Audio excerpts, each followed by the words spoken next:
Welcome to the Practice Podcast, conversations probing the nature of practice. I'm your host, Dave Fearon.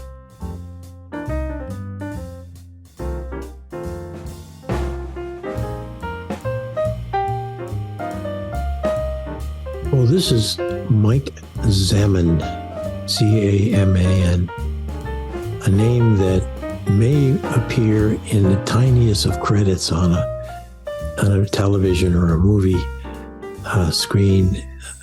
He and his creative team, one thing that he does as a visual artist is he creates special effects in altogether new and different ways. And that's the excitement you're going to hear in this conversation. But he also has his own artwork that he's constantly working on, working with little clay figures and getting much more humanity out of these little lumps of clay than perhaps some of us offer in the world as humans.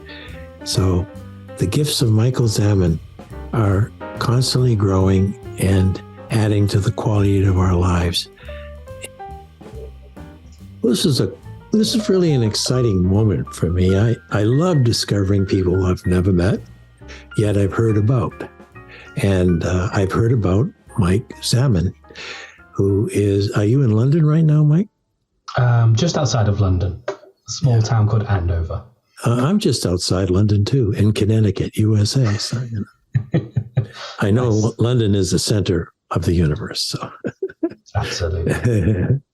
And the reason I know of Mike, is that Theo Ford-Segler, who is my editor and friend and very active in the Bowling Green State University doctoral program right now, said, you really should meet my brother-in-law. He is a wizard.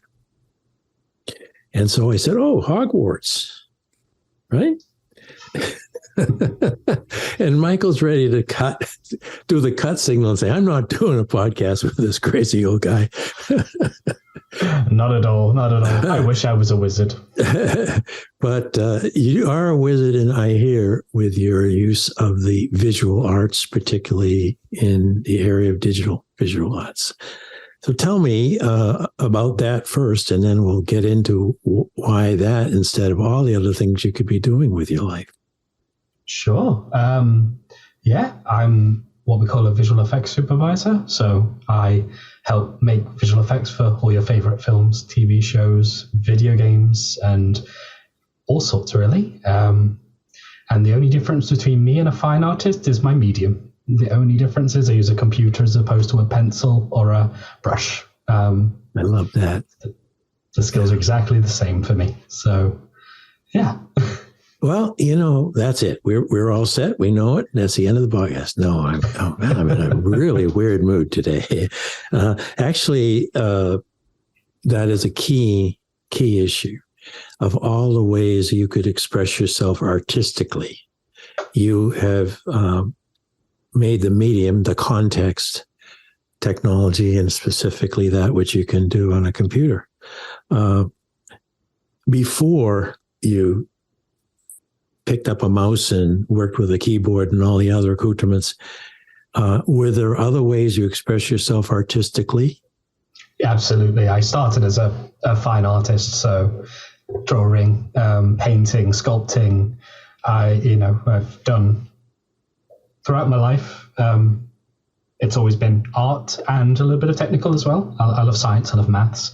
But yes, my father is also an artist, so it was a bit natural. But yeah, been a wonderful little outlet to have, is drawing, sketching, any way to get an idea onto something.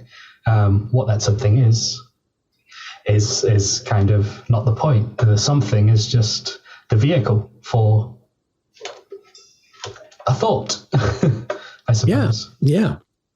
And the thought becomes an object to be witnessed, viewed, touched, or otherwise used. But I think that's a fascinating gap, like an arc. I assume that in a more open freelance way, if you saw an interesting object whatever it might be, it would prompt a thought, which ultimately could be translated by you into something that could be shared back in the old days on paper and pencil or clay or other medium, but now digitally. Yeah, exactly. So whatever suits, I suppose, or whatever's on hand. But yes, it's just my preferred way. I love a good undo button. Now, it took some adapting. I'm 80, and I was alive and doing a lot of things, which I presume your age was before there was even a hint of World Wide Web. And maybe when I was just coming out of grad school around 74, 75. No, actually, no. I don't think we had something called ScholarNet, but we're talking a long time ago. And it was only linked, university to university. And so I'm a creative guy in another medium, not necessarily artistically, but I am a story maker and so forth. So I used to have to take a lot of time to figure out how to share something. I assume now, since I'm now living in the social media digital world with my podcast and our book on practice as a way of being, that it can be very quick between the moment when you have an object, a thought, an application, and zip, it's out in the world. Yeah. Yeah, absolutely. It's quite literally a button press, and it's out there for everyone to see, and it's pretty much there forever, which is also interesting and slightly scary. That is a good point. There's no string on it. You can haul it back in once you realize you might have made a glitch. But how do you feel? I mean, how do you feel about working at that speed with a chance that you will make mistakes or something will have a glitch? Particularly if you're doing visual work for a company as a client. Yeah. And say, wait, Mickey Mouse has 2 ears and 2 noses. Yes. Well, that's part of the pressure, I suppose. It is a lot of pressure, especially when it's not yours, it's a client's work. I think you have to be far more focused and far more effortful in, making sure you don't get lost, because it's so easy to get lost as an artist, as a creative person. It's too easy to get lost in our work and what it is we're trying to convey. And sometimes you have to take a step back and go, all right, I've got to put my analytical hat on for a minute and just check, because it is somebody else's work in the end we're working to. We are a hive mind, we are working together, but in the end, a client is a client. So it's a lot of pressure, and it's a lot of pressure when you're leading a team and you have to check everybody else's work as well. But sometimes it's also the fun things, because happy accidents happen. And I'm all about creating happy accidents and improving on what can be improved just through mistakes, because mistakes is how we also learn. Now, I think in thinking of an analogy, back in my restrained days when I had the medium seemed to be almost like a puddle of things that I could splash around it. And now with what I assume your technology is like an ocean of possibilities and things that can happen. But the fact is that you can work wizardry, if you will, on a simple request, either a request you make of yourself. I'd love to do something really creative about my next door neighbor's dog, or you have a client who's doing a big project and you have a critical piece. But either way, you've got so much latitude compared to what I remember as a creative person. How do you deal with all that wonder? We learn, we keep up, we have to keep up. The world is moving ever so fast, and it's only moving faster every day. But on the one hand, that's absolutely terrifying. The idea that I have to keep up, with this ever-changing world and this ever-changing experience. But also, so many opportunities have changed even the course of my lifetime that it's only so exciting. There's no anything that was a limitation 10 years ago. Those limitations are evaporating, and that's wonderful. That experience of, hey, something I dreamed of doing was not possible, or it would have cost me millions and millions of dollars. Yes. I can now do with a smartphone. It's amazing, the difference. And it is. So it's that absorption, it's that balance between got to keep up, but also feel free to experiment. I wonder if it was when the cloud really kicked in about 10 years ago, that then the application designers could put together massive software programs that used to be impossible under the old server system. Do you think that might have been one of your moments of transformation when you had much more tools to work with? Yeah. I mean, and to save your stuff, because if you're creating these huge document files, in the old days, I keep going back to the old days, my computer would only store about 5, little disks of work, and then I was doomed unless I used the university system. So give me a little feeling of the evolution of your access, if you will, to the wonders of the digital technology that's available today, before and then when did it start getting better, and how is it going now? Sure. I think you hit the nail on the head. The progress of a computer from a little floppy disk that had like 3 megabytes or something, nothing really, a text document, to today is incredible. So I was very fortunate to have a computer at home for as long as I can remember. And I had a game that had 7 of those little floppy disks, and you had to change them all the time to, get to the next bit. And then I have vague memories of getting the internet and that lovely, weird dial-up tone that sticks in my memory forever. And the screech from Halloween. The screech and the dog bark, is such an odd sound. Didn't it feel good when that would finally catch, and I'm on, and everything is at your oyster. And at that time, I'm still quite young. And even though you had to wait, it was so exciting. You could go anywhere. You could interact with different games or different websites. And, it became a place where people shared the most random of thoughts and feelings and everything else. Yes. And I think that's the catalyst, really, is that it's kind of like walking into a library for the first time, and all of a sudden your little bookshelf is eclipsed by all this knowledge surrounded by you. Yeah. And it grew from there, the internet moving from that dial-up all the way up to, fast things where, hey, you could listen to a song in 4 minutes if you waited. And now we can stream millions of them at a push of a button. So I think that is part of the catalyst. Is the blessing I have being growing up when I am, is that this media, everything is so much easier, more accessible to me. I can learn from everybody else the way that some people had to learn the hard way. They had to slog and really understand what they're doing.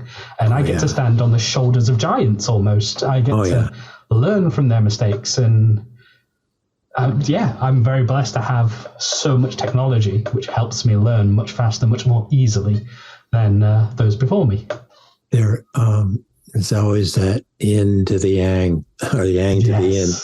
And a yang in this thought is that since there are now many, many, many, many more people who can do what you do and produce visual experiences for viewers, how do you work with being distinctive and standing out?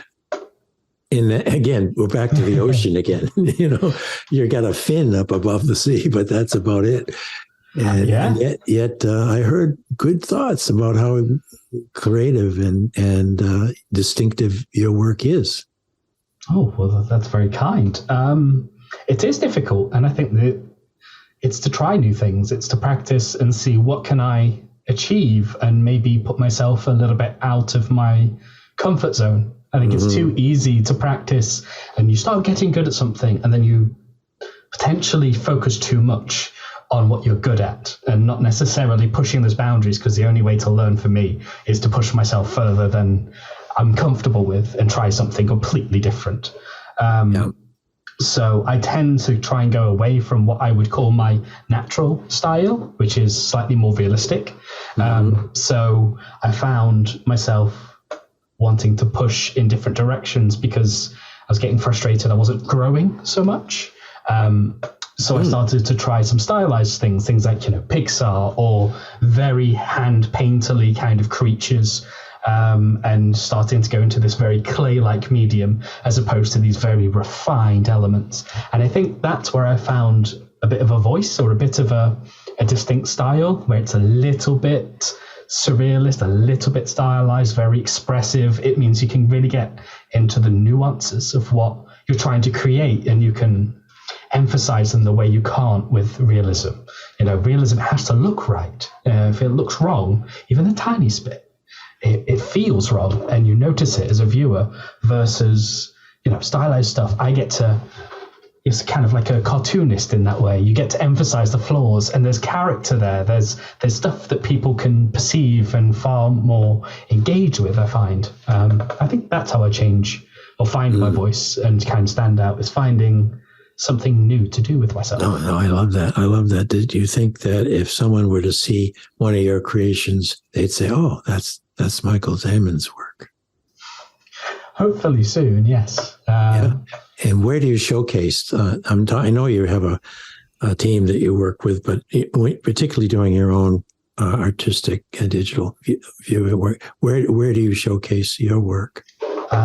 Most artists I know, we all share our work on a website called artstation.com, and it's a wonderful place where anyone can share their work. So you can find me there under Zam M90. And a little pause there. No worries. How did you hear me? You're fine? I'm fine, but I asked you, where do you showcase your work? So I share my work over at artstation.com. And it's a wonderful place with millions of artists over there. So you can find me under, I think it's Zam M90. Artstation, O-P? Artstation, ARTSTATION. Artstation. And that's sort of like a Spotify for artwork, digital artwork? Exactly. Think of it as a wonderful gallery of amazing talent, from 2D sort of painterly digital work all the way to real art. Real artists kind of, I say the word real artists, more traditional artists post their work there. And then we do 2D, 3D. It's a wonderful, almost gallery experience that you can kind of get lost in. Well, I may have to go get lost in that just because it sounds wonderful. How do you commercialize some of your work? I mean, in other words, have people pay for it? So your private work, your personal. Yes. We actually can sell your artwork via ArtStation as well. So you can sell prints, you can sell merchandise, you can kind of monetize, or you can do tutorials and, sell your knowledge the same way you might sell a book, or you might sell a... so it's a way to share with a sort of more video form. So I do a lot of this at work already, but it's a wonderful way to give back, is to share your knowledge and make it not expensive for people the way that it can be for some. Oh, yeah. No, I'm delighted to hear about this. And I'm sure that those listening and my vast audience will be happy to hear that while there are digital enabled artists, is also a marketplace, some free and some, for sale. And I think people, I think that we're developing, I'm not sure about the brain, but I think it's evolving into something that wants an awful lot of information to come quickly in visually and auditorily, and that the patience with reading, which is not good news for us book authors, even though our digital book, thanks to Theo, has links to videos and to some of our papers and so forth. So you get a lot more in the book by clicking in each of the chapters. But back to you, have you? I know you're watching the marketplace and the trends and what will capture people's attention and hold it long enough for them to get what you want them to get, and also perhaps commercially pay you for what you have. What's the trend that you've been witnessing and living? Oh, it's quite stylized media. People are very interested in things, alternative media. They love things that are familiar to them. So we're talking, Superman, or, taking these kind of concepts, but pushing them further than they have gone before. So a lot of it, I've seen alternative posters, movie posters, and creating figurines. Actually, I do a lot of 3D sculpting and printing of models. Mm-hmm. And again, that's just a wonderful little area to make, but also to share with people, creating custom things for people, whether it's, a unique model or even a ring. I actually made Anna, my wife, a custom silver ring for our wedding that says, "I solemnly swear to get up to no good with you." Just looping around a little Deathly Hallows symbol, just for her. But I find doing little things like that is a way to show affection and caring, more so than perhaps buying something off the shelf. I like to create custom things for people, whether it's animated books or anything like that, really. No, I think that's terrific. And I hung out in a business school for a lot of years, teaching in the business school. And I also always run a second tape in my head when I'm speaking to a really fine and creative person, like, okay, that's great, but how can you monetize it? And then I say to that voice, shut the hell up for a few minutes and let's just believe that we can put good into the world. And if money comes, it does. But in other words, I don't want the money making to stop me. And yet I know that things cost a lot. But there's good news here in that, yes, you might have to have a relatively powerful computer or access to but you don't have the huge overhead that some people would have. I have to have a studio. I have to have all this, and so it does give a lot of us, and I've been doing this work for 4 years from my office in a little part of Connecticut, thanks to Zoom. And so we're free. But again, there's an ocean of others who are also free in either blogging or doing different kinds of art. I want to get to the one, though, I think I heard correctly, because I think you said clay and claymation. I know that may even be an old-fashioned term now, but I loved the series in Chicken Run. Yeah. Chicken Run. I shared it with my classes, and it had so many dimensions to it, but particularly the chicken, and I can still see her with her little wool cap, who pined to escape, got under the fence, escaped, but then she felt like she had to bring the others with her. And that's a good analogy for leadership. And then she came back on the fence, but then there was the one chicken who had a huge ass and got stuck in the hole. And the farmer came and found them, and then they were incarcerated. But the storytelling, and it was all done with clay. Is that something like you do? It's similar, yes. 3D for sure. Yeah, 3D for sure. And we use the same concepts. It's just instead of having to model a lot of different models, we have the slightly more unique way of being able to deform things on the fly. So I don't have to sculpt so much. But we take all the same concepts. I'll sculpt muscles. I'll sculpt poses so they feel dynamic, just the same way a claymation artist would. And we take exactly the same principles, and these principles come from animation as well, hand drawn, Disney style, all the way to Jason and the Argonauts, because I love claymation and, all those old movies of giant creatures interacting with, very tiny humans. It's just a wonderful art form. It is. But you've evolved past that in a way then. It's just saying, because it must have taken them like 2 years to create, well, certainly a feature, but just constantly moving the figures and then snapping a picture and then moving a picture. And that's a slow mation process. Yes, it absolutely is. And that's part of the reason my medium even exists, is to be more efficient about the way we tell stories. It's to save time, but I don't think claymation still exists. The guys over at Leica do amazing work with claymation feature films. Just beautiful. Same with the Aardman guys who did Wallace and Gromit and many other wonderful things. I love those characters. There was another one, a set of short films called Creatures, and it would be in a circus setting, and then there'd be the claymation creatures would be saying things like, I want to be a clown, but no one lets me be a clown. And it's an elephant talking, I'm funny. And so I just love the way they could do that now. But this is about Michael Zaman, not about the other group.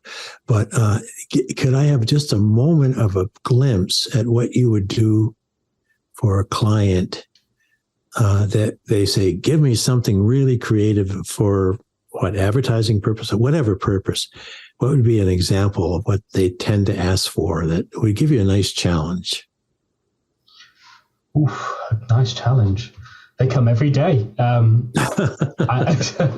this is only Monday, so. Well, I'm very lucky to have clients that shoot for the moon and want different things and have different challenges.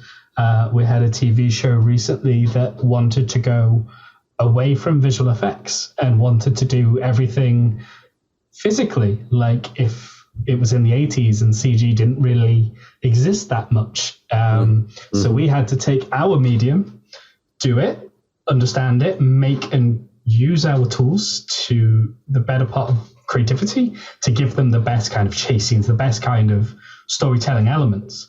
But then we had to reverse engineer all of our work to work for that kind of shooting style. So we had to think of ways to make projection screens and how would you back project these tiny maquettes. They'd really want to model these teeny tiny sets and film them with macro lenses and then project them huge so they feel like a modern storytelling kind of experience. But it's shot very much like you would shoot films in the 80s.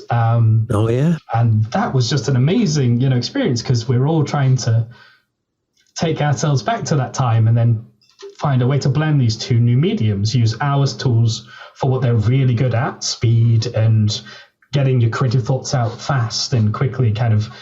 It creates a great dialogue between us and the client, but then giving them that kind of the way they want to see it, if that makes sense. It was I think challenge. I'm getting it. Yeah. In other words, there's a miniature aspect to it, and then you blow it out.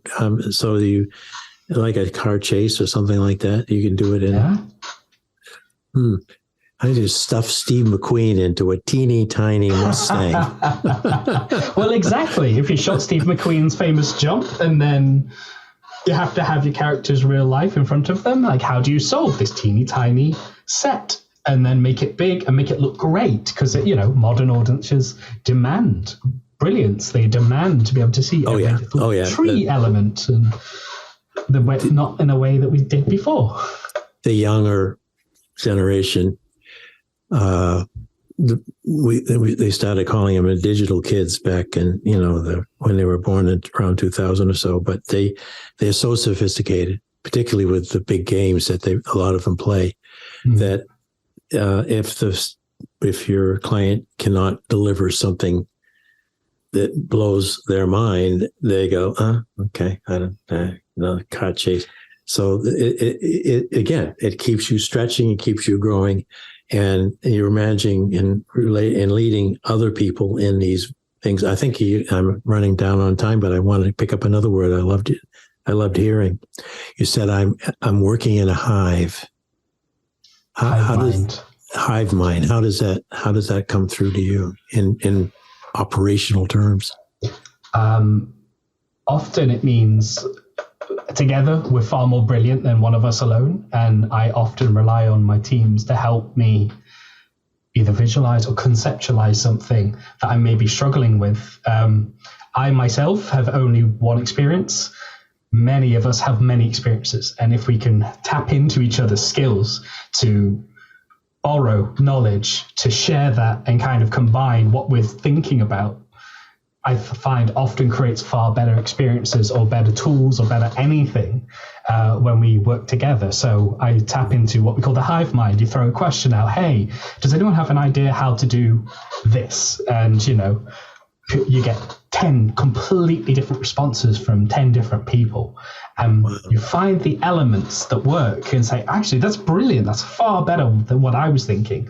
But what if we did this and this and this? And it's a way of taking these little golden nuggets from everybody and kind of building a far greater element out of all of that. And I find people are by far the most creative and the most interesting things you can learn from, because they have completely different experiences. Oh, yeah. And the asker, in your case, has to be somewhat humble, to be open and to be surprised, pleasantly surprised, even stunned.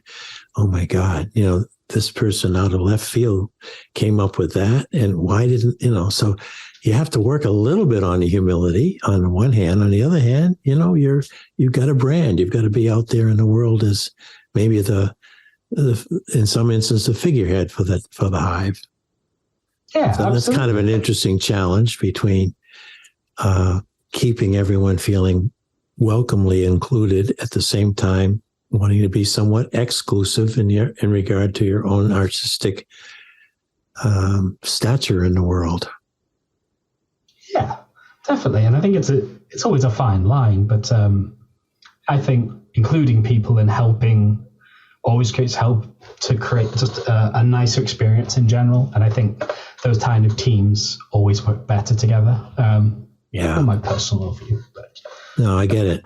Michelangelo got a lot of credit for a lot of things he did, but what I remember a little bit of his history is he never worked alone. Never. He had a hive around him back then. They just didn't know what to call it. But I would say that you've got the best blend from what I've learned so far, Michael. A great enthusiasm for creative outcomes, more and more to come. More fascinating in 6 months from now than it will be tomorrow. What a way to live. Absolutely. It's a great time to be alive and be involved in some of this. Oh, yeah. Growth. Well, I will definitely thank Theo Ward-Stigler for making you known to me and helping me set up this moment, because I've had hundreds and hundreds of conversations now for the podcast. And boy, you have definitely sparkled up a whole new dimension to my quest to understand the nature of practice. So thank you for that gift. Oh, you're more than welcome. Thank you for having me. Thanks for listening to the Practice Podcast, where we discuss practice with a capital P. If you'd like to hear more, listen in on Spotify, Automatic, and Apple Podcasts, or go to inactionresearch.com/podcast-page. And if you'd like to learn more about social inaction and the nature of practice, head over to inactionresearch.com for more information. Thank you for supporting this show. We look forward to hearing from you soon. Oh, and one more thing. How could I forget? The book on practice as a way of being is available now in digital form, something that would be new, like podcasting to many of us. And it's a great way of learning more and more about what this podcast presented when Peter Vale and I originated it several years ago. So please come to mylibrary.world/practice, and you'll see what I mean. Thank you.